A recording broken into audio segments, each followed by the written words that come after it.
Good evening and welcome to this evening's Agenda Briefing Forum. This evening is not a decision-making forum, it is a briefing on the agenda for the Ordinary Council meeting which will be held next Tuesday, the 9th of December 2025. I'd like to remind everyone in the chambers to ensure that comments are respectful to the Council and all meeting attendees, including city officers and those in our public gallery. Please note that this meeting is being live streamed. I'd like to acknowledge the traditional custodians of the land on which we are meeting, the Whadjuk people of the Noongar Nation, and pay our respects to elders past, present and emerging. Item 3 is announcements, and there are none this evening. Item 4 is attendance, and everyone is present in the chamber. Item 5 is disclosures of interest.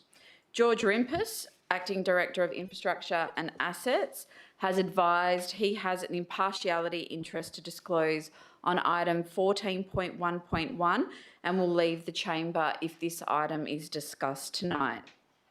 Are there any councillors with an interest to disclose? Councillor Black.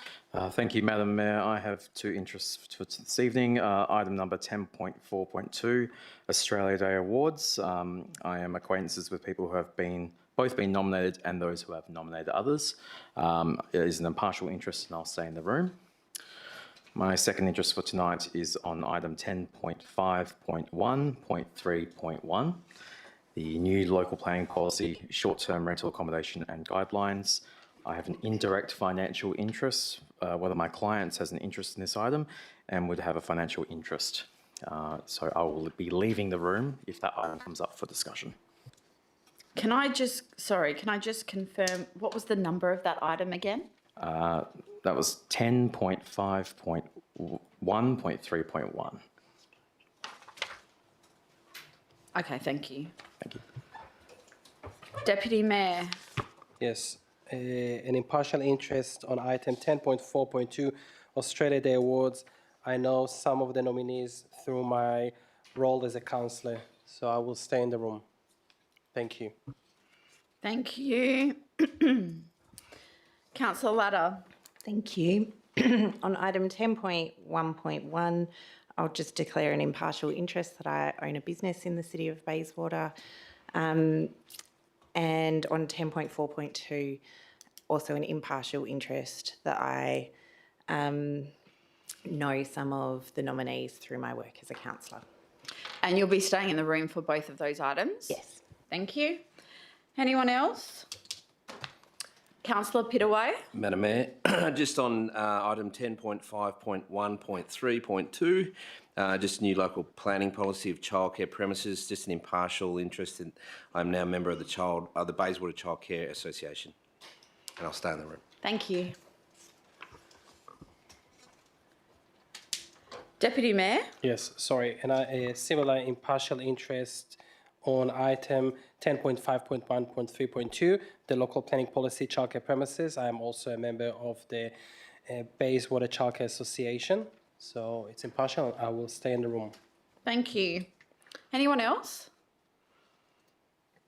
I too will declare an interest in item 10.4.2, Australia Day Awards, Citizen of the Year and Outstanding Women in Leadership. I know some of the nominees through my work as Mayor. It's an impartial interest and I'll be staying in the room. Okay, if that is all, we'll now move on to item 6, deputations. And this evening we have 4 in-person deputations. I'll explain how the process works. Each person who is presenting a deputation will be invited to come forward to the microphone and speak up to 5 minutes.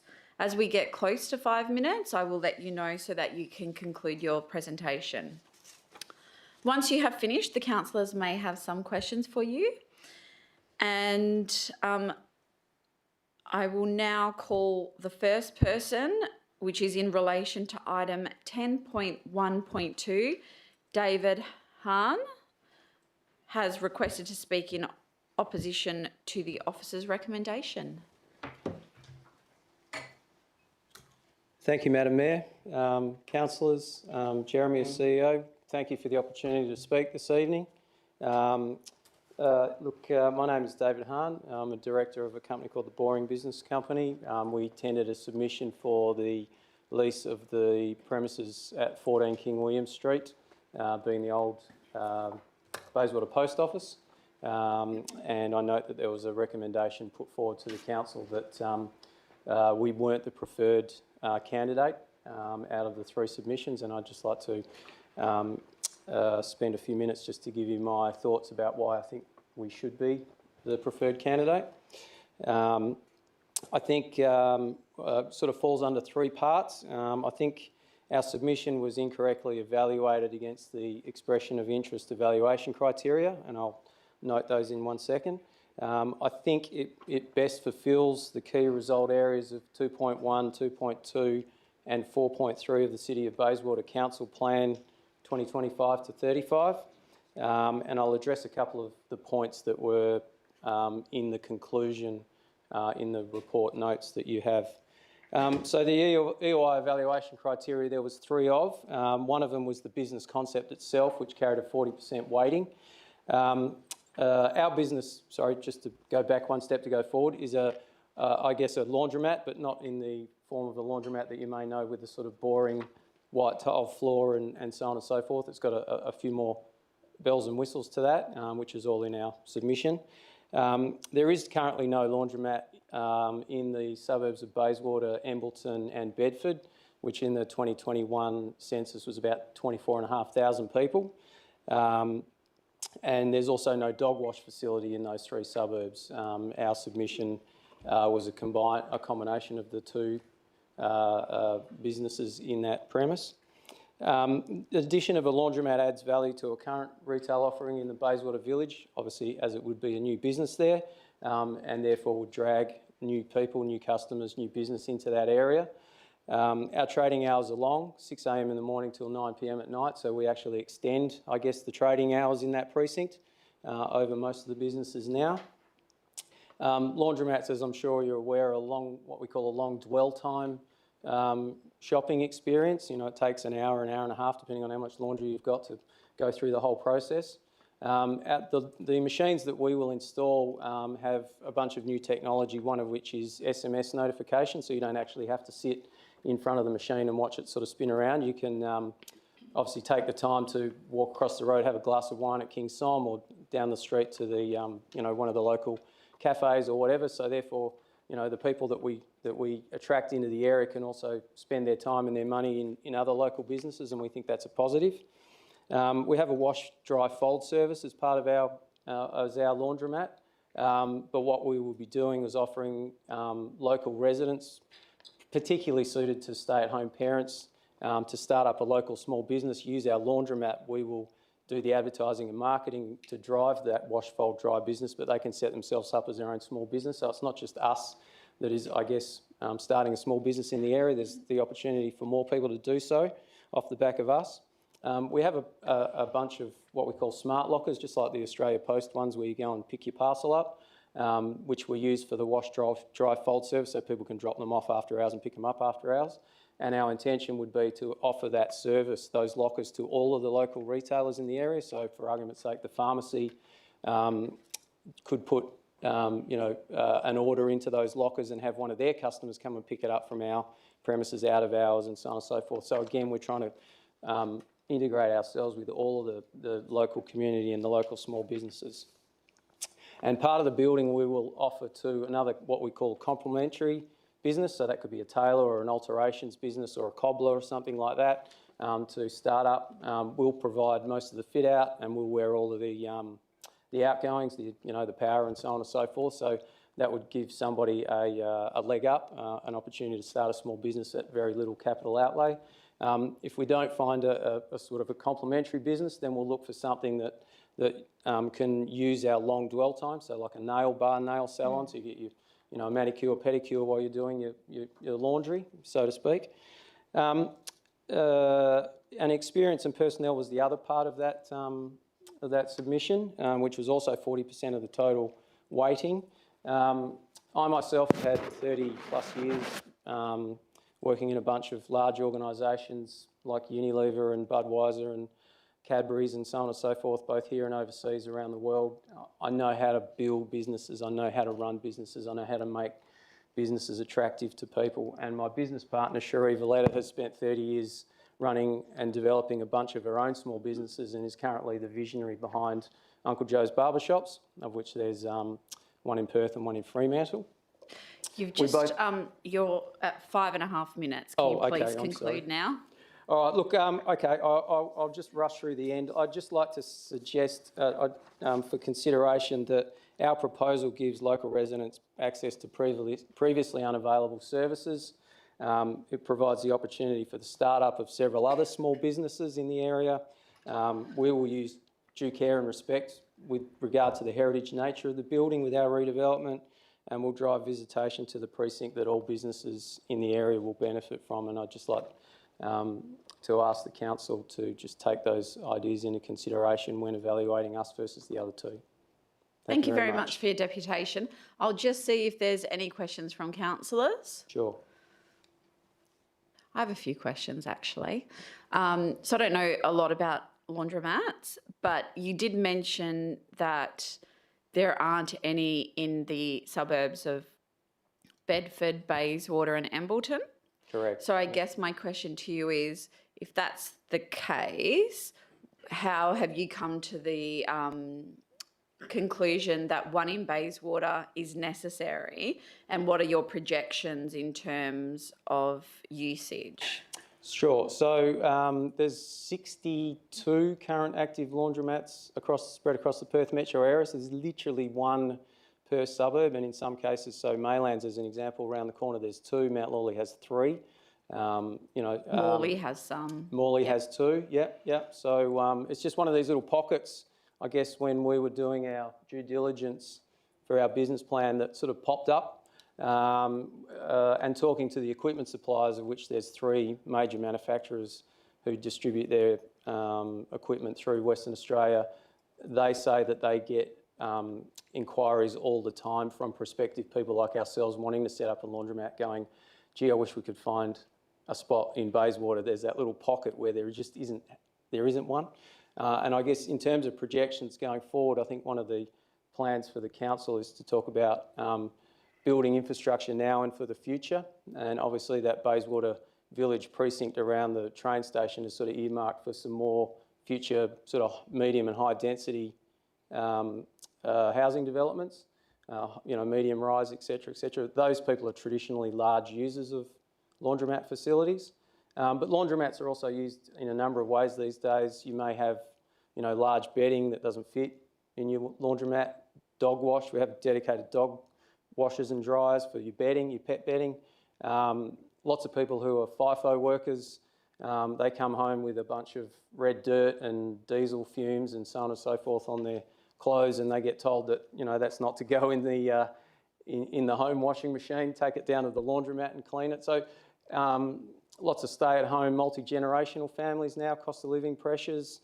Come Saturday morning, there's 6 people trying to use one small washer and dryer in the house, and somebody ends up sort of getting, told to go down the street and do the laundry. So there's lots of ways that people use it. It's not just, I guess, the traditional thoughts about laundromats is that they're sort of frequented by low socioeconomic people. Maybe you can't afford a washing machine or dryer, or maybe it's broken, you can't afford to fix it. But that's actually not the case anymore. They're used by everybody.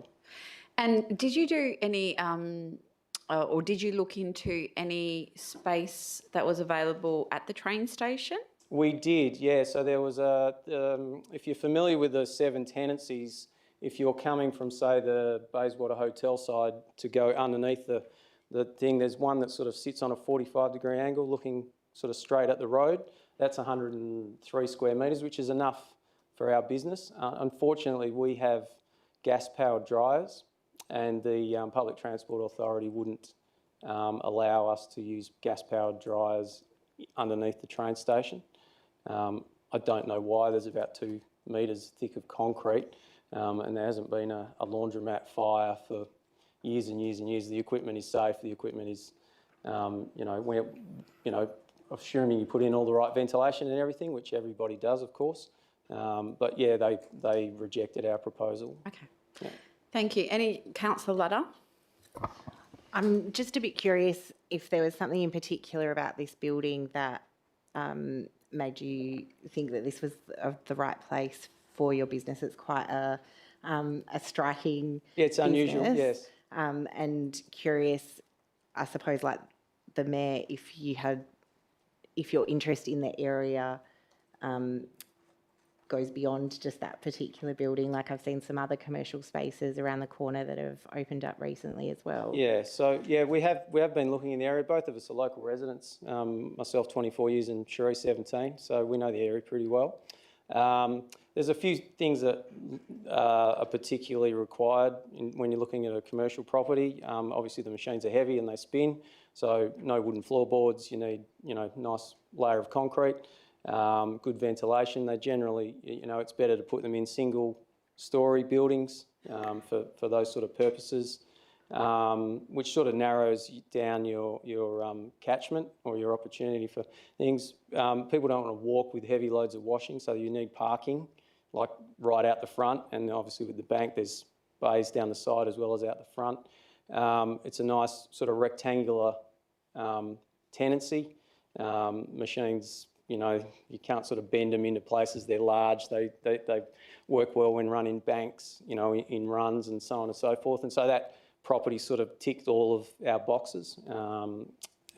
We did look at, where the bakery is up around the corner next to the Bendigo Bank with the Australia Post Office is. That tenancy is still up for lease. Unfortunately, the flooring wasn't suitable. It's multi-height. The size and the shape, it's a triangle as opposed to a rectangle, so on and so forth. So that one got rejected. And up a little bit further up where the kids' play area, I can't remember the brand of it, where the Plus Fitness is and so on and so forth. Beachborough Road. Yeah, that one. Yeah, there was a tenancy in there. Unfortunately, that was just too large, and the total rent that they wanted for that one was just sort of put it out of our price range. So yeah, we have been looking around, absolutely. Any other questions, Deputy Mayor? Yes, thank you for your deputation and the information. Just to follow up from the Mayor's question with regards to who you think is going to use those services. Sorry, I didn't get the gist of your answer. You mentioned that many other suburbs around Perth have them, but after you did your research, who do you envisage that who will be using those services? Is it for renters? Is it for, yeah? Yeah, look, it's probably more about what I would call having a job to be done as opposed to a psychographic or a demographic profile or something like that. Like, as I said, mentioned previously, you might have a pet, you've got to do your pet bedding, you might be a FIFO worker and you're not allowed to bring your dirty uniform in the house. You might have large doonas, et cetera, that need to do it. There's sort of specific jobs to be done. But in terms of who does actually use laundromats, these days it's pretty much everyone. Still biased, I guess, towards lower socioeconomic class people who may or may not be able to afford a dryer, or, as I said, the dryer or washer might be broken down and they can't afford to fix it. Typically renters are big, again, because they might move in, they might just have, say, a washing machine but no dryer, or just a small one. Again, small unit, high-rise developments, those type of things are more frequent users, again, because they can only probably fit a small washing machine and a small dryer, if they're lucky, into their units. But I wouldn't keep those people as pictures in your head anymore. Like it is much broader than that these days. Thank you. Any other questions, councillors? If not, thank you for your deputation. Thank you, Madam Mayor. So the next person is speaking in relation to the same item 10.1.2. We have Tyler Wood on behalf of the Bayswater Traders Association, who's speaking in opposition to the officer's recommendation, as well as Greg DeRuy. Go first? Yeah. Go ahead. Hello, my name's Greg. It's still combined 5 minutes. It's fine. My name's Greg DeRuy. I'm the chairperson of the Bayswater Traders Association, and Tyler's the vice chair. So I'm just going to give you a little bit of an overview of why we put in an application, and Tyler will go into maybe more of the detail. So the Bayswater Traders Association represents most of the businesses in what was known as the Bayswater Town Centre, and I'll explain that a bit more later. So what we did, last year we had community forums. So we invited all the local community groups, Bayswater Rollers, Historical Society, Environment House, ourselves, Future Bayswater, all the community groups, plus schools, plus community members, plus staff members of the council, your placemakers. Simon was there as well, Economic Development Manager, I believe he is, to come up with, I guess, the top 3 things that our local community groups and stakeholders wanted to see happen in the community. So, cut to the chase, had a few meetings. Madam Mayor was kindful to open the first one to introduce everybody. Cut to the chase, we came down with 3 initiatives. The 3 initiatives were a tree. We wanted to green the town centre more, so a tree boulevard from King William Street down to the river. Thank you to the City of Bayswater. Tick, done. Okay, it was really great. Second, we wanted a brand identity for the town centre. Why are people going to come to the Bayswater town centre? Now we've got this massive train station, massive investment by the state government, but what's going to make people come down there? So we started off on a journey to create a brand identity, which the Bayswater Traders Association has come up with the Bayswater Bridge District, again, in conjunction with all the different stakeholders. So 2, tick. Third one was we wanted a community hub. So the community hub was there for community groups that come together, use it as a facility, lease out computer rooms, meeting rooms for small businesses that come, and create a space where people come together, but also small business could congregate and stimulate small business in the town centre. So that's the reason why we've put in this submission. Is it's an iconic building. I'm a director of your former tenant. I know what the rent was paying, and we've put in a submission which doesn't match that. But when you're, and I'll just quickly talk to this. $100 million budget, a small amount of rent probably shouldn't be what would determine your decision. My vision is that I believe you've got a really good opportunity here to use a iconic building for a really great community space. And it doesn't have to be just a community space, and Tyler will elaborate on that a bit more in a minute. But I think you've already got a great opportunity. We've got a community group that can lead it. We'll run it. Minimal cost to the council, but providing immense rewards and opportunities for the community to come together. So I guess that's the reason why we did it. Tyler, you'll probably tell you a little bit more on how we're going to do it. Good afternoon, everyone. So when we found out that the Bendigo Bank was leaving, what our goal was is to make sure that there was going to be the same amount of vibrancy within the town centre, the same amount of people coming to the location, the same amount of workers in the site that are spending money at the coffee shops and creating a vibrant town centre. So, and as Greg explained, one of the items we wanted to do for the town centre was create a co-working facility. A lot of individuals are now working from home. They're now individual businesses, and they need a space to collaborate and work. I myself have been working in a co-working facility over in Scarborough, and there's about 20 other workers that were in there. Really great vibrancy, collaboration, and a really good space to kind of get it out of the house and really put the business hat on. When we identified that as a potential location, we had already put a submission in under the train station, so we had already gone down that path. It was rejected or wasn't progressed. And then what we were really looking to do was replace that into the Bridge District. We giving the opportunity for the council to make sure working in the town centre is still made there. And what we're hoping to do is to either collaborate, and we will collaborate with the other potential applicants if our opportunity isn't looked at, or there is a really good opportunity for the council to be able to run a co-working facility in the town centre. This is one of the only buildings that the council actually owns, so you do need to keep a lot of control over what's going to be happening there and making sure that it is vibrant. And that's probably all we have to say regarding the co-working facility. Happy to answer any questions. Thank you very much. I'll ask if there's any questions from councillors. Councillor Latta. Thank you. I suppose I'll ask the similar question. There's a couple of vacancies around the corner. Are they also of interest for this particular idea? Yeah, we've Have engaged you with explored them? we've engaged with the owners and the manager of that, and haven't come to an agreement. Okay. Yeah, so we're actively trying to engage there as well. Okay, awesome. And just another one, if I may. Can you explain a little bit more about how you would set up and run the co-working facility? Like, would it be a volunteer-run organisation? Would you be looking to employ somebody to run it? Like, Yeah. Yeah, in the application had all our budgets, so there is a setup cost, roughly about $80,000 to $100,000. We're looking at businesses for advertising purposes; they can fund a lot of that. Grants, Lottery West, there's a lot of different facilities to actually get that initial setup cost. The operational cost would be run from hot desking, so there'll be payments are made from the members in the association itself. There would be a person that's engaged to run the reception and also run mail rooms and things like that. Would hire out to different organisations that want to do training facilities and stuff like that as well. And we get full mapped out for the scope there. So there is a good income.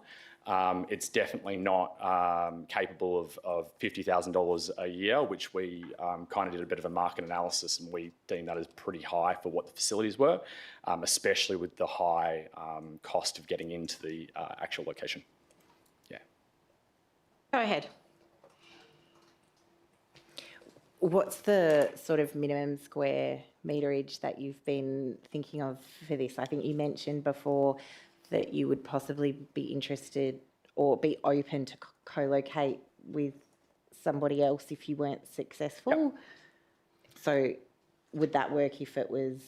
It would, and we would look at working with both other applicants if and when they were successful. Being the BTA, we're working with all businesses in the town centre to activate. And if there was area in there that wasn't utilised, then we would look at going in there and assisting. You can go for as small as an office and some meeting rooms for a co-working. And when you're doing hot desk, you can have it pretty compact. The ideal number is probably around 20 desks. And having a nice big open area with a couple of meeting rooms and a couple of phone booths. So, Okay, thank you. pleasure. Any other questions? Councillor Black? Thank you, Madam Mayor, and thank you for your deputation. Just want to clarify in response to one of the questions from Councillor Ladder before, you mentioned the setup costs, initial setup costs are 80 to 100,000. Was that correct? Correct. And in terms of having those discussions with businesses or potential sourcing of funding, what sort of conversations have you had so far, and any, commitments via MOUs or anything like that? We haven't gone as far as to MOUs, but yeah, we have actively gone to other businesses that want a space in that. So one example is Finance 365, who used to be in the town centre, moved away into North Perth, and they're looking for new facilities in February next year. So we've already engaged with them to discuss possibly coming in as almost like a head tenant, a head business that's there. And then that will actually enable the first year to be much more profitable as other individual businesses come through and engage with that.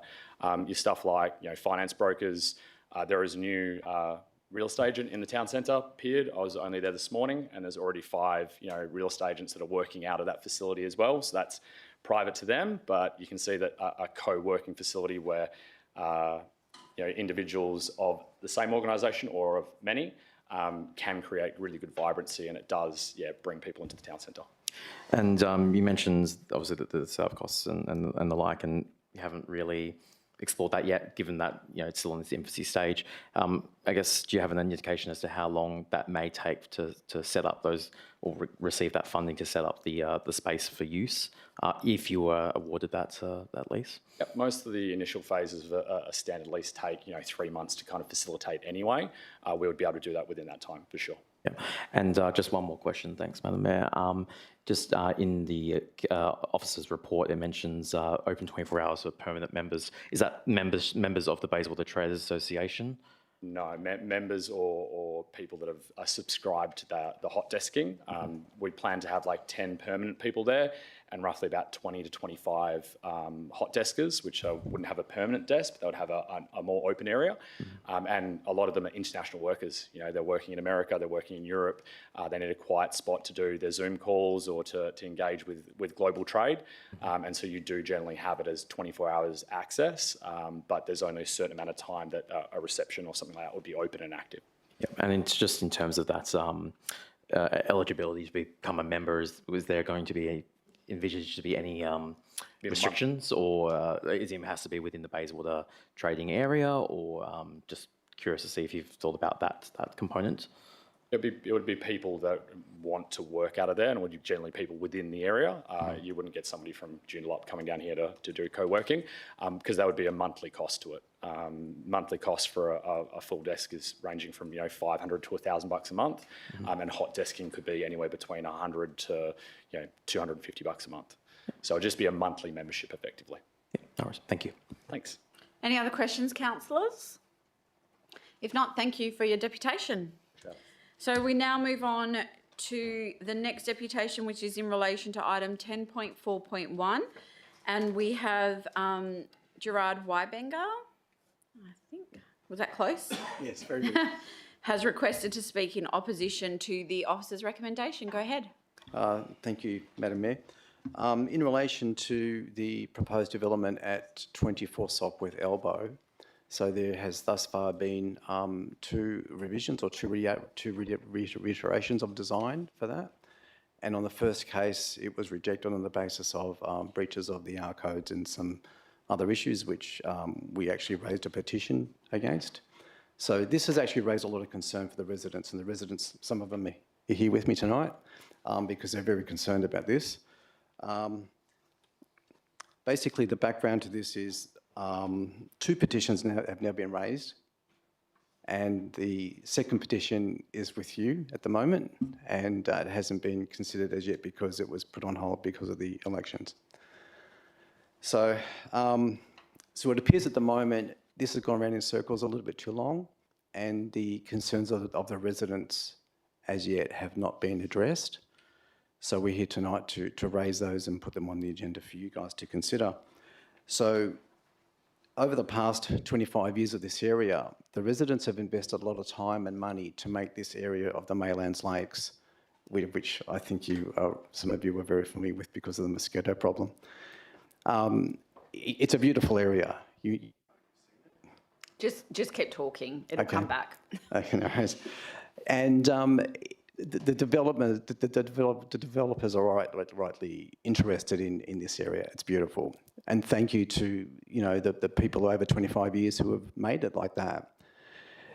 So the expectation from the residents, and you can see that from two petitions, and each petition in excess of 50 people have objected to the development. So that gives you some indication of what we're expecting here. We're expecting a development that will fit in with what we have already done. 25 years of development, we've made a very, very nice neighbourhood. So we're expecting the developer to come along, come to the party, join us, but be like us. The amenity that we've created and where we're hoping that the developer will comply with, unfortunately hasn't happened on neither of the 2 development applications that have been submitted. So on each of those occasions, the developer has failed to comply with a number of R codes. So the document that we sent you through, the deposition, it outlines some of those issues. So I'll just walk you through it. I'll just give you the headlines only because I'm of the expectation that you should read it. The first point being, which is a matter of concern for the residents, is the wall height. The wall height of the development, it exceeds the requirements under the R code. And unfortunately, the planning department has passed this, which is a bit of a quandary for us. We don't understand why. So the building height requirement under the R code is for a 7-metre building. In this instance, the development is 7.96 metres. So that you can understand our position on that. It doesn't fit in with what we've done. With the houses that we've built, it doesn't meet, it doesn't fit the amenity of what we have, okay? To further exacerbate this issue, the development plan actually doesn't show the height of the building. It's obscured, it doesn't state it. And you probably wonder why, and we wonder why too when we've asked the question. So we're asking the question back to you. We've only estimated the height of it because it doesn't show.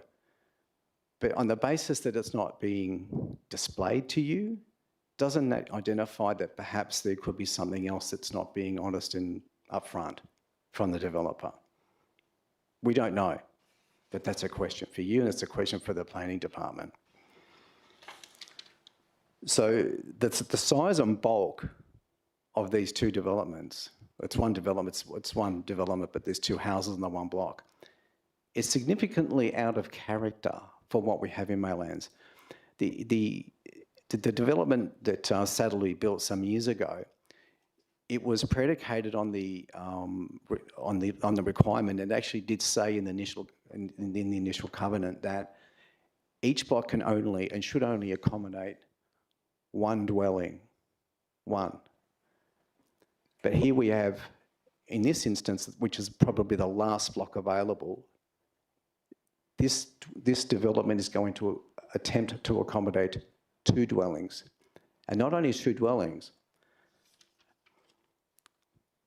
the dwelling height is exceeded, as I mentioned before, and the number of stories exceeds the requirement under the R code. So that's a breach, that's a double breach. So this development will have two dwellings, each dwelling being 3 stories. Sorry, you're just at 5.5 minutes, and I know Okay. you've got a list of things, so we No might worries. just need to get through them. So, okay, I'll leave it there. That's okay. Okay. We're asking that the council reject it on that basis that it does not meet the amenity of the estate that we're already living in. And I'm open for questions. Thank you very much for your you. deputation, and I'll see if any councillors have any questions. Councillor Ladder. Thank you. Thank you for your deputation. You talk about the restrictive covenant on the land, but that's no longer in force. Is that correct? The restrictive covenant, it's correct. You're right. It's no longer in force, but the R codes remain in force, and in this instance, the development is in breach of the R codes. Can I ask about the height of the building, beyond the fact that it's a breach, like the city's report was a merit-based assessment on that. Is there a specific objection to that additional height beyond the fact that it doesn't fit within those? Yeah, well, as you can imagine, I mean, the buildings and the houses that we have in the area, they were built to the R codes, so we have an existing development where we have buildings at an established height. So now we have a situation where this developer wants to exceed that, and it's going to look out of place, because don't forget, he's not only putting on one, he's not doing one, he's doing 2 on the one block. So the sheer size and the bulk of this on the side of the lake, it's out of the ordinary. It doesn't fit in. It's like putting the Taj Mahal on a postage stamp. It doesn't fit. It doesn't fit the amenity of what we have here. It's out of place. Thank you. Any other questions, councillors? I've got a couple of questions. So you mentioned in your deputation, you were talking about the wall height and that it exceeds, the height of the wall exceeds whatever is in the R codes. And you're saying you don't understand why that it's been approved. Has anyone of the signatories that are against this development, has anyone spoken to any of the officers within the city? There's been 2 reiterations of this design.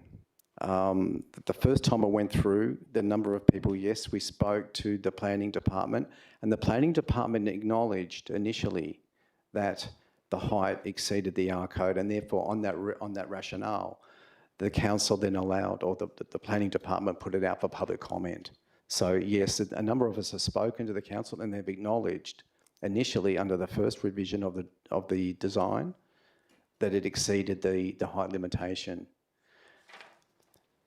But what happened is that the developer since went back and did a modification on the design, resubmitted, and in this case, for example, what they've done to remove the controversy over 3 stories, they've relabeled the development as not 3 stories, but 2 stories and a loft with the same height.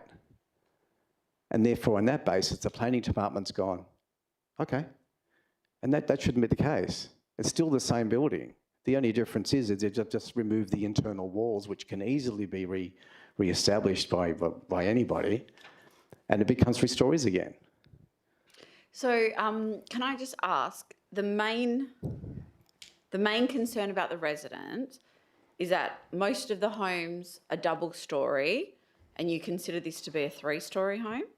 And the size and the bulk of this, because don't forget, the existing homes in the area only have 1 house per block. Yes. This will have 2. So the size and the bulk of this is out of character. There's also the matter of setbacks, which I haven't touched on, but which are listed in the deposition. The setbacks are not in line with the R codes, and they're not in line with what we have in the estate either. So everybody in the estate have applied the correct R codes in terms of setbacks from the street and setbacks from the lake wall. So everybody's done that, but in this instance, this developer doesn't comply. Okay. Are you aware of the zoning on this lot? It's zoned for R40, R40. yes. And you're aware of what R40 allows? That's exactly what I'm talking to you about, yes. Yeah. Okay. No problem. Any other questions, councillors? No? Thank you very much for your Thank you defecation. too. And our next one is in relation to the same item, 10.4.1. Kianeo Hello. is requesting to speak in opposition to the officer's recommendation. Okay, I'll just carry on from, in this list here, from what Jared has gone through. Just going to go through basically the other part that he hasn't gone through yet, which is basically talking about the 4-meter setback. So basically at the moment as it stands, the latest submission, the buildings itself actually in the upper floors actually exceed, and the planning department has actually stated that as well. It's actually gone within up to 1.9 meters of the wall. So there are 3 levels if you include the loft. So they have actually said that because the way they built the buildings, they actually cantilevered outwards. So it's actually gone into the setback itself, but it actually says that they agree with that. But we looked at it and I said, look, when I looked at the Maylands residential, the Maylands residential estates design policy, basically it says for the Maylands Lake itself, the setback for lots abutting the lake is 4 meters. So you're not supposed to have any buildings within 4 meters of that. And we would interpret that as not just 1 floor, but every single floor.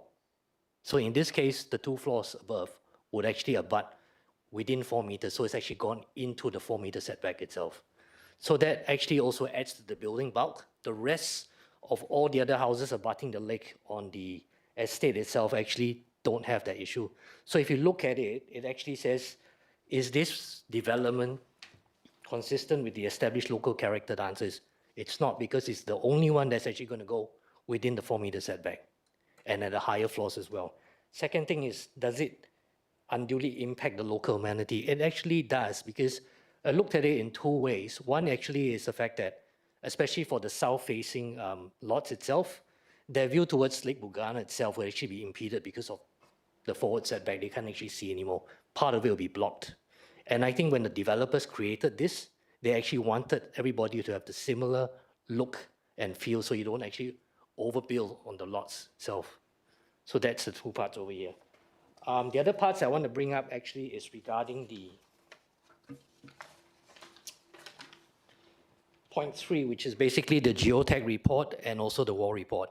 Now, the geotech report was something that was actually requested the WAPC as what they call a pre-works requirement. We've not seen that done, and we didn't see that in the agenda as well, that that was done.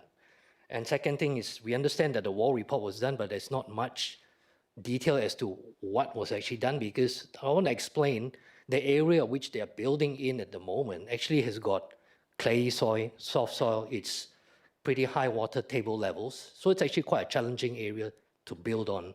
Second thing as well is you got acid sulfate soil. So you got to be really careful. And the third item is actually the wall itself. The lake wall itself actually, not many people know about it, but it actually steps backwards like a pyramid towards each lot. So you can't build anything that's too close to the lake wall itself. If not, it may damage that wall.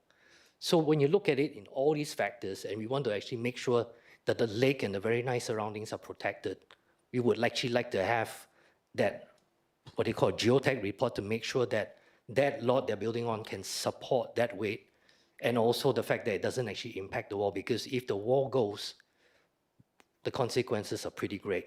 We just don't want that to happen for that area. It's a very nice area. The next part I want to bring up is basically the non-compliance with R codes itself. Jared has already brought up about the other R codes, but I think the R codes we're talking about is like the, what they call the common bin areas, and also the clothes drying area. And it currently stands for those two lots. Because it's actually so built up, the clothesline are actually within the 4-meter area. And because these areas are actually open to the public, if you are actually living across at Hinkler Loop or actually at Tuara Court, you will actually see the clothesline, people's clothes drying there. And also Lot 22 itself, when they look to the left towards Lake Bugana, they will actually see the clothesline. You're not supposed to actually have that. It's not supposed to be within public view, but the way it's actually going to be placed at the moment, it is within public view. Second thing as well is also the bin areas for putting it out. We can't see on the current plan itself where the common bin area is going to be, because there's no space in the common areas of these two buildings that you could put a common bin area. Just quite tight. Okay, the last part as well I wanted to bring up as well is the compliance with the DAP approval. We noticed that there are about 14 conditions and 10 advice notes. We're quite concerned as to how they're actually going to ensure compliance, how's the city going to ensure compliance, because it's quite a lot of conditions, and I want to bring some context to it as well, because currently that particular lot, they've actually put in what they call soil fencing to prevent erosion to go into the lake itself, and that soil erosion netting is actually failed. It's actually on the ground itself, but nobody has gone there to check and say, hey, can you make sure that you put it up so that whatever debris you have on that site doesn't go into the lake? So that's only just one area, but there are a lot of other conditions, and the area is pretty tight. Am I out for time? You're at the 6 minutes now. Okay. I So think if you I've think got you- one more area, but I think these are the key areas I wanted to cover. Any questions? Thank you for your deputation. Yep. Are there any questions, councillors? No. Thank you very much. Thank you. Thank you. Okay, so councillors, we have not received any written deputations tonight. I'll move on to item 7, which is questions on agenda reports, and we'll start with the items that were subject to deputations. So that's item 10.1.2, expression of interest, lease of premises 14 King William Street, Bayswater. Councillor Ladder. Thank you. I'm just wondering from the city, if we went to a commercial process and received some expressions of interest through that, could we still determine that one of these original expressions of interest was preferable and go back to that? Thank you for your question. I'll go to the CEO. Through you, Madam Mayor, that can certainly be a requirement if that's what council wants. So if you want to consider these 3 as part of that commercial process as well, then you can resolve to do that. Or the applicants that have applied during the EOI process, we can give those details to the commercial agent once appointed, and they can be contacted through that process as well. Deputy Mayor. Yes, sorry, just to clarify, CEO. So from what I heard, those who applied through the current process may be able to still reapply as part of the commercial process? That's correct. If I'm assuming if they have a commercial offer. I'll go to the CEO. So first through you, one. Madam Mayor, the reasoning for going to a commercial real estate agency is to advertise more broadly. So hopefully you will get more applications through that process. If council wishes to include the 3 that have submitted as part of this EOI process, as I advised, you can resolve to include that, or we can get the commercial agent to make contact with these three people to see if they will put in an expression during that commercial advertising process. Okay, so just the fact that it says commercial real estate doesn't mean that necessarily it has to be, it can also be open for not-for-profits? This is what I'm trying to understand. Okay, so it doesn't limit it, what the officers are recommending. Thank you. Councillor Black? Thank you, Madam Mayor. Just in relation to the qualitative criteria in the officer's report, note that the highest rating was rated at 76% of the criteria. Do we have a certain guideline or benchmark that we try to aim for when it comes to EOIs to reach a certain threshold before we consider issuing a lease? Is that in our policies or within our internal processes? I'll go to the CEO. Through you, Madam Mayor, no, we don't have a threshold. Just a follow-up question on that. Would we consider 76% to be an average score for this type of lease application? Do we expect them to be in a higher threshold, lower threshold? How's the 76% rate in regards to general EOIs and leases, if we have that information, or a ballpark figure? No? No, I'll go to the CEO.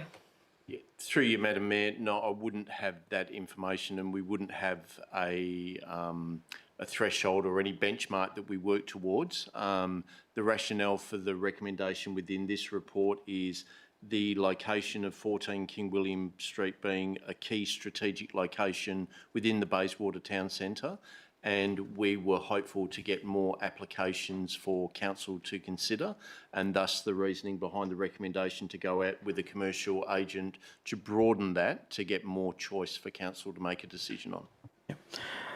Just in relation to the Category 2 designation for the premises, does that relate to just the exterior, or is the interior also part of the Category 2 for heritage as well? I'll go to the manager.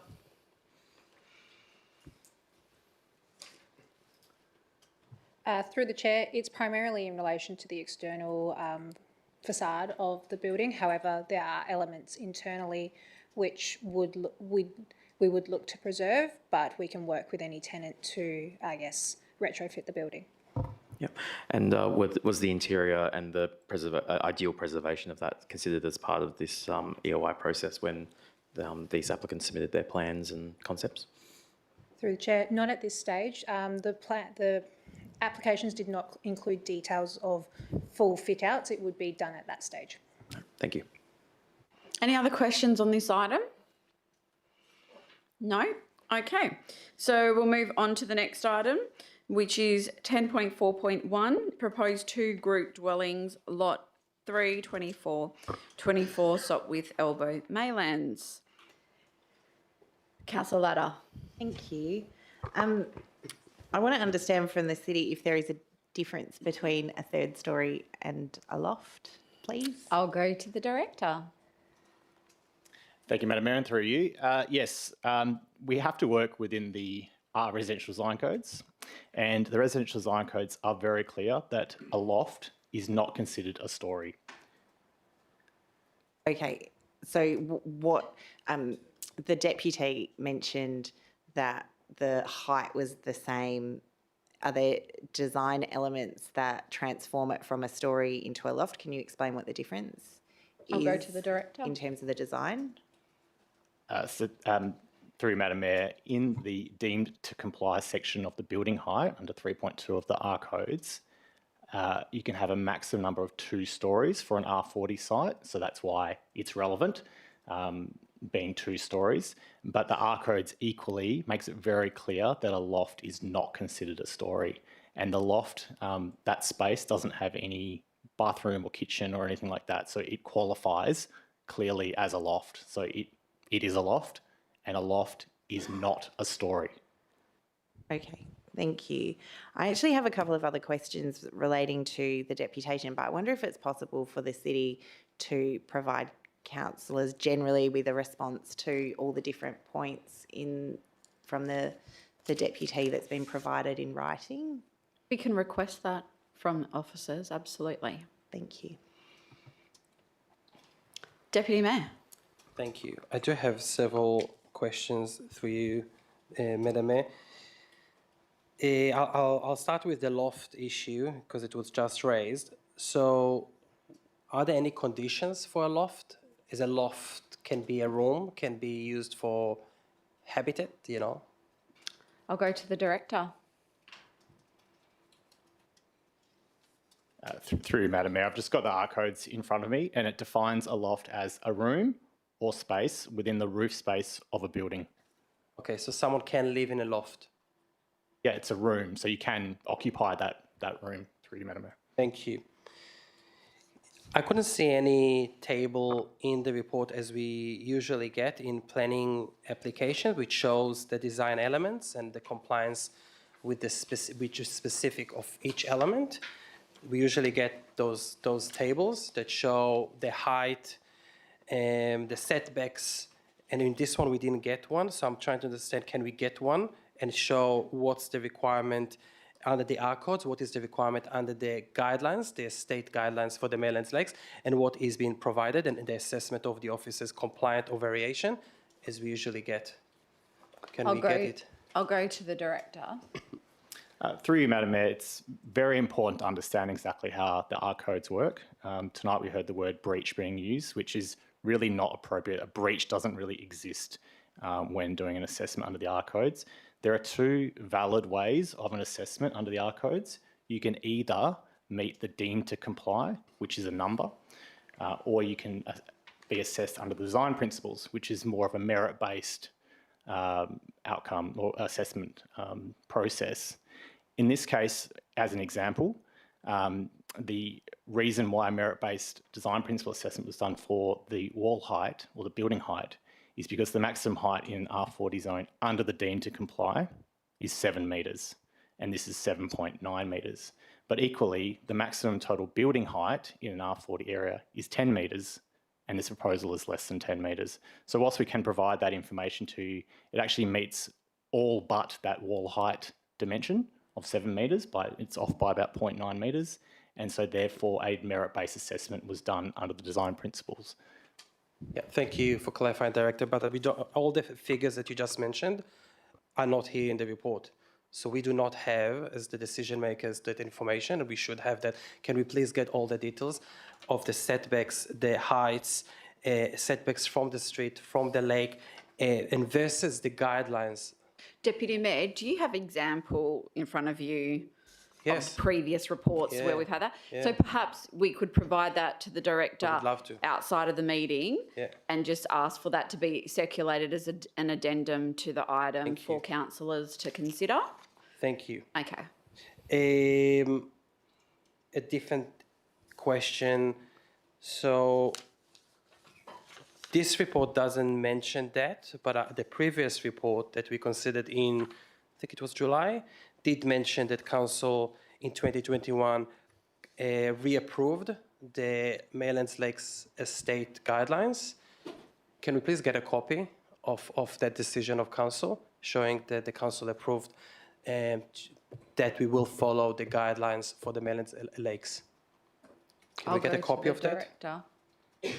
Through you, Madam Mayor, yeah, that can certainly be provided. My understanding is the Maylands Lakes design guidelines forms part of council policy, and that assessment has been done as part of the assessment of this application.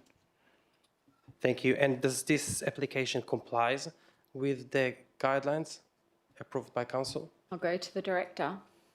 So through you, Madam Mayor, in the report it outlines that the main area where there is the assessment has found is that on the ground floor it does meet the 4 metre setback, but because this development has a first floor that extends over that ground floor area, that upper level does not meet the 4 metre setback. So that's an area that we've highlighted in the council report, that it doesn't meet that 4 metre setback for the first floor, but it does meet it for the ground floor. And for the height? Height versus guidelines for the Maylands Lakes estate. Does it comply? I'll go to the director. Thank you, Madam Mayor. I'm 99% sure it does, but I will check that and confirm that to you Yes, following so the that would be meeting. good to get all those figures versus the guidelines. Thank you. I heard from the deputy that the Maylands Lakes estate guidelines also have a rule of each lot will have one dwelling. Is this correct? Go to the director. Thank you, Madam Mayor. It's important to understand that the guidelines were given power by a restrictive covenant, which is expired in 2007, some time ago. It's more the design guidelines.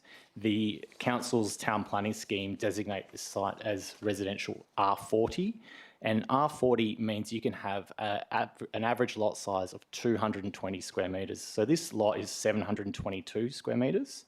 So you could have, this lot could be subdivided into 3 lots, and that could be approved, and they've previously gone down that path with an application for 3 dwellings in this site.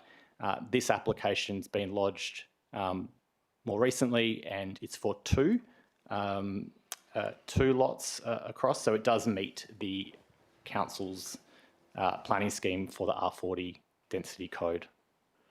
Thank you, Director, but my question was about the Maylands Lakes Estate Guidelines policy, not with the R codes. So are the guidelines policy for the Maylands Lakes approve only 1 dwelling per lot? I'll go to the director. Through Madam Mayor, no, it doesn't go into that aspect. It's more the design of the buildings, so things like setbacks. Thank you. And just my last question, just to confirm. So did Council in February 2021 approve the new policy to confirm the Maylands Riverside Estate design as a policy? Or because the Director was speaking about the R codes, but I recall that in 2021, Council considered this and decided to reconfirm the guidelines as a city policy. That's not the case? So Deputy Mayor, I believe you asked for the decision of that to be circulated. Yes. So we'll wait to get to that decision. Can we just confirm if it was approved? Well, I'll check with the director if he's got that information. Through Madam Mayor, I wasn't here at the time. I'd have to go and check. I will to wait. confirm. So we'll get the decision distributed to Thank all you very much. councillors. Thank you. Are there any other questions on this item? Councillor Black? Thank you, Madam Mayor. The Deputy referred to the elevations of the proposed dwellings not having a full building height and referring to the 7.9 metres. I'm looking at the elevations myself and I see that it does end at the top of the second storey at 5.7 metres. Is there a reason why the, I guess the roof or the building envelope is not included as part of these development plans? I'll go to the director. Thank you, Madam Mayor. Yeah, look, that's a fair call. The height should be stated, the total building height. One of the reasons it wasn't discussed in the report is because it clearly meets the deemed to comply element of the R codes, which is 10 metres building height. So it's well within the 10 metres, but it should be on there, and I'm going to get the plans marked up in time for the meeting next week. Thank you. Deputy Mayor? Sorry, just a follow-up question. Is the height of this proposed development in front of us of the buildings the same height of the development that we saw in July, which Council rejected? Is it the same height? I'll go to the director. Through you, Madam Mayor, look, I haven't assessed that applications before my time, so I'd have to come back to you. Thank you. So it will be on notice. Thank you. Any other questions on this? I've got a few questions. So the Deputy made some comments about the bin area.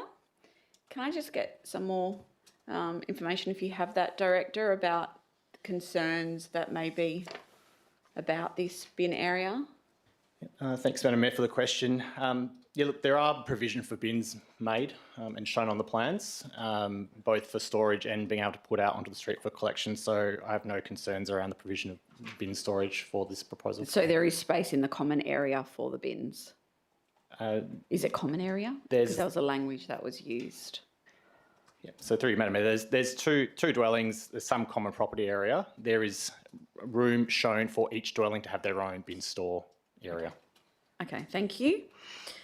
There was also a question from the Deputy. If I understood it correctly, it's about the retaining walls and the geotech about it. And if something was to happen construction-wise and it damaged that, it could have implications for neighbours.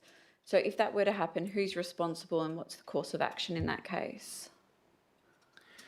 Yeah, thanks, through you, Madam Mayor. Yeah, look, it's a fair consideration, but it's it's for the building permit process. This is the planning application. So the building permit process will consider all of that aspect. It's really around managing the construction process. Notwithstanding that, we did take those concerns on board and ask for a structural engineer's report to be prepared to demonstrate that this land could be constructed on as it was proposed. And that report confirms that it can be, and that's been reviewed internally.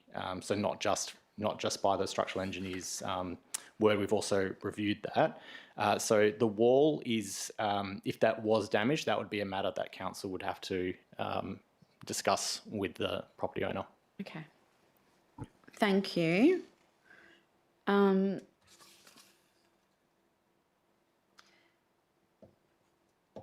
I'm just noticing it doesn't say who the applicant is in the report.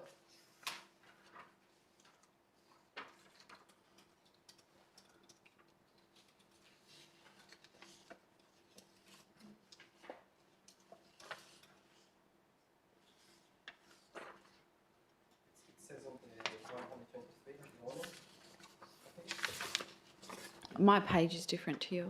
123 at the beginning. Right back, don't you? Keep going. At the top.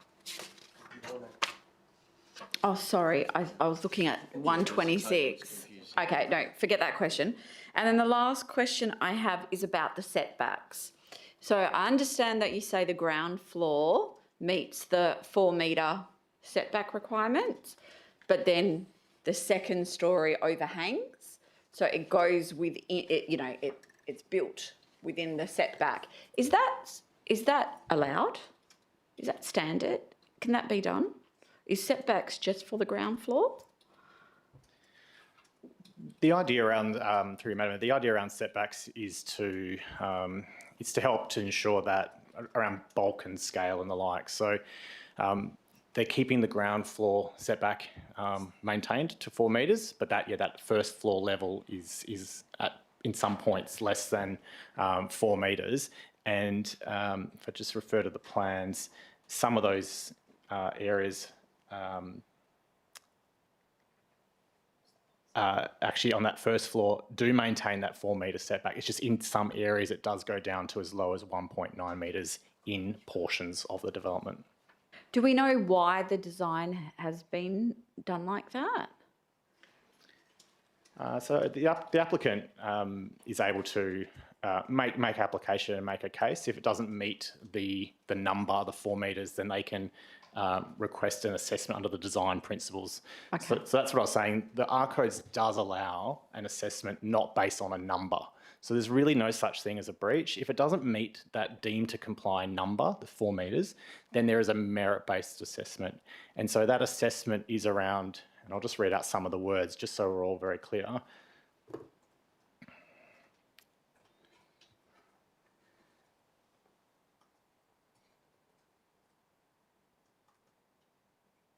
Providing things like adequate solar access, natural ventilation to the building and open spaces on the site and adjoining properties, address the potential overlooking and resultant loss of privacy on adjoining properties. Thank you. Any other questions? Councillor Black. Thank you, Madam Mayor. The director mentioned before the difference between a loft and a story. I was just hoping to get further clarification, given that I was not present on council and when the previous decision was made in July 2025.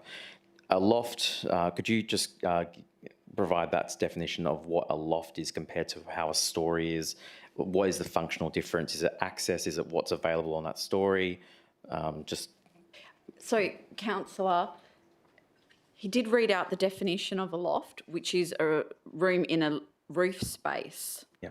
So another story is not in the roof space. So he actually did read out the definition direct from the R codes. So the Do you roof. have anything else to add to that?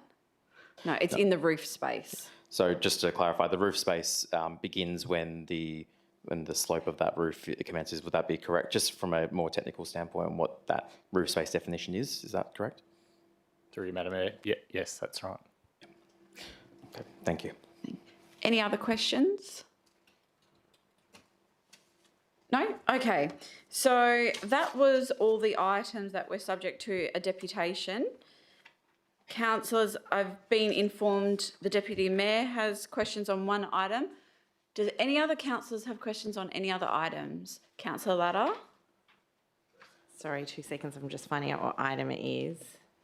I have a question on 10.3.1. Yeah, that's the one the Deputy Mayor's pulled as well. Great. And a question on 10.1.1. Economic Development Strategy. Thank you. Anyone else? Councillor McDonald? Yeah, just the same on the item 10.1.3, the economic strategy. 10.1.1? 10.1.1, sorry, yes. Yeah. Anyone else? Any other items?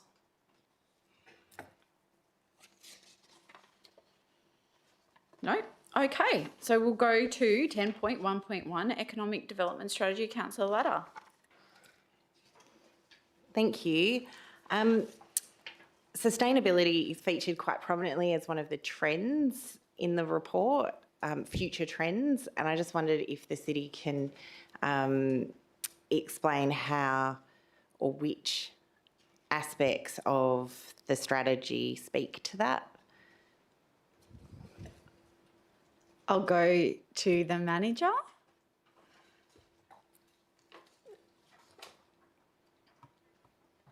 Through the chair, can you just clarify which report you're referring to? Our strategy or? Yes, the strategy. I think under the future trends section, there's like a big bit on sustainability, and we've got the UN Sustainable Development Goals, and so I just want to understand how that's reflected in the objectives of the strategy.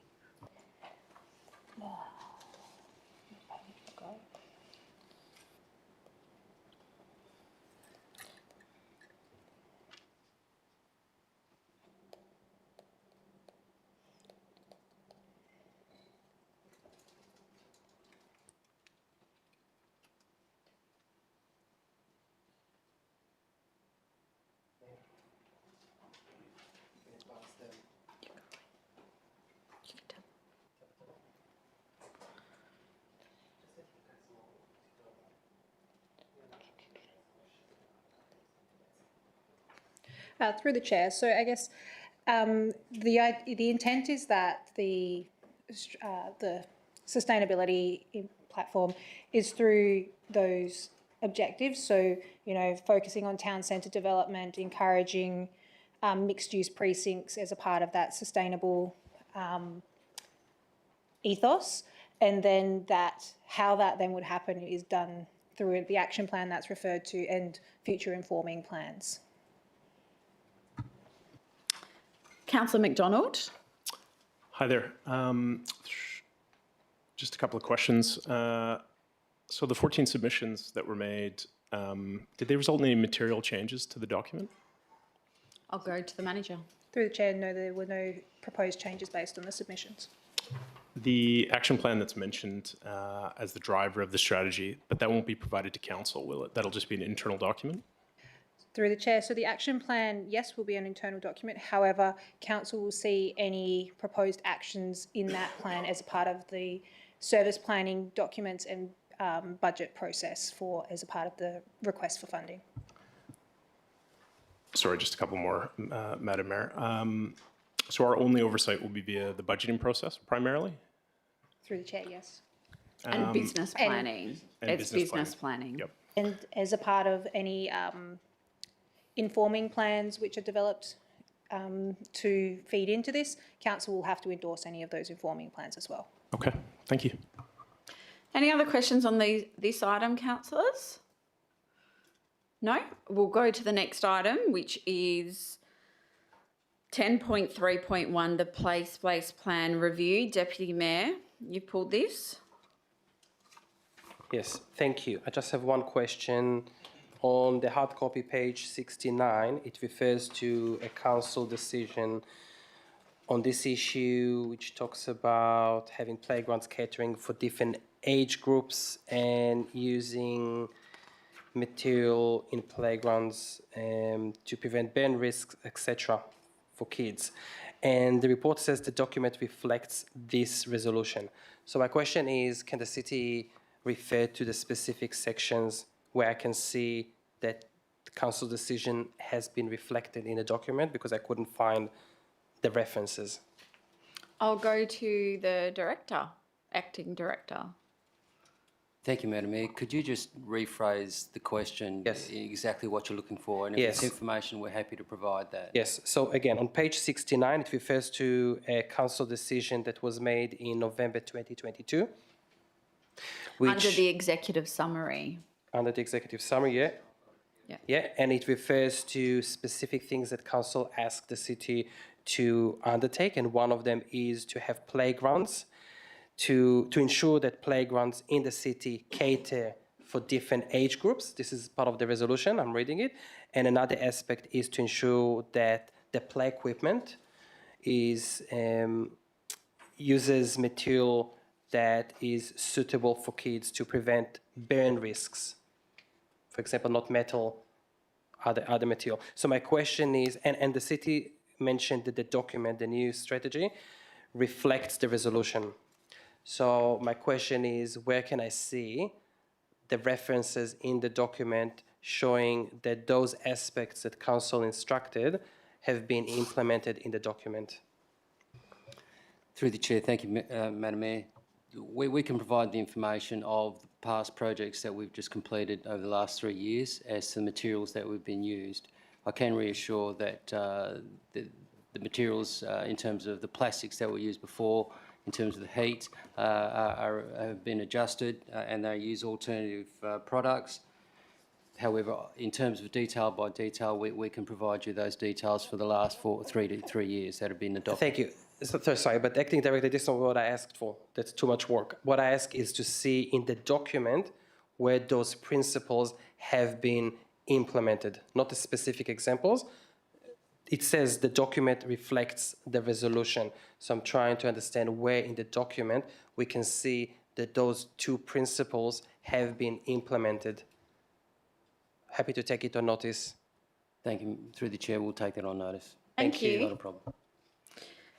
Councillor Ladder, you have questions on this one? Thank you. In the plan, it talks about different amenities, I suppose, that are provided for different categorisations of parks, so whether it's a local or a district or regional. I'm just wondering how community feedback influences the design outcome in this process, because the city goes out to seek feedback about what people want to see in their local park, but does the city predetermine that it can only be out of this set of features for the particular kind of park that it is? Does that make sense as a question? I'll go to the acting director. Thank you, Madam Mayor. I'll ask the manager of projects to provide some extra information. Through you, Madam Mayor. To answer that question, what we do, even though we have some predetermined design parameters that we apply for the installation or design of these playground equipment, we do take on board the feedback that we get from the consultation.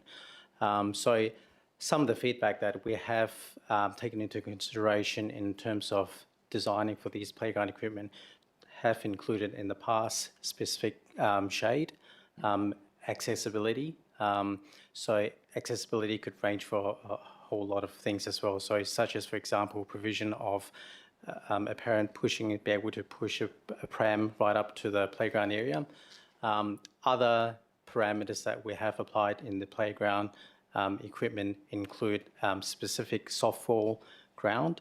So if a lot of the feedback that we receive include children from more of a young toddler age, we do consider the type of equipment to be supplied as well as the type of softball and things like that will be more suitable for that particular age category. Okay. So, yeah. Right. Thank you. Councillor Black. Thank you, Madam Mayor. In the place-based plan, it refers to a resolution that Council resolved in 2015 that all district and regional playground renewals would include at least one piece of play equipment that is accessible and inclusive for all children. I was wondering if now that's 10 years past, and if all of those district and regional playgrounds that we have on our list, do they have at least one piece of inclusive equipment? And if not, then which parks are still missing that? And if so, which ones? I'll go to the manager. Yep, thank you, Madam Mayor. In terms of provision for, I guess, inclusion for all users, most of the time it really depends on the type of user in terms of the level of disability as well. So it could, the level of disability could range from someone have some sort of disability or autism or things like that, all the range. It's a huge spectrum right up to wheelchair access. Now, a lot of our parks don't have wheelchair access. The only provision that we have provided is Barton Park is the big one. So normally in terms of the full wheelchair access, we provide under a highest classification of reserves such as the district reserves. So Barton Park and the upcoming Lightning Park would have one as well. The reason for that is also, Council's got to be aware that there's also the other side to look at where if we provide, say, a wheelchair particular equipment, say a Liberty swing, it also prevents other children, other users to use that because those are actually specifically designed for a wheelchair access only. So that takes up the space for us to provide other sort of playground equipment as well. So it's a balance for that as well. So it really depends on the classification of the reserves. And in most cases, we try to apply, at least as a minimum, to provide users such as the round swings that can cater for a lot of people with different levels of disability as well. Excuse me, can I just clarify? Did you ask about regional parks? Regional and district parks. Regional and district. And I guess I guess that's just to clarify the classification that Councillor Black was asking about. That's right. And I was just asking as well if there are any regional or district parks that have yet to have an inclusive piece, given that that resolution from council was passed 10 years ago. And as part of the, obviously, renewals of those parks, are there any parks in that classification of either district or regional that is missing a piece of inclusive equipment still? Yep. From what I know, Lightning Park is the only park that fits that category. And sorry, I just don't have it in front of me. When is that due for renewal for Lightning Park? It's actually due for the next financial year, 26-27. Thank you. We're currently doing the consultation at the moment. Thank you. Thank you. Any other questions on this item? No? Thanks, Bryce. If no one has any questions on any other items? Not? Okay, then I will close the agenda briefing forum at 8:22 p.m. Thanks, everyone.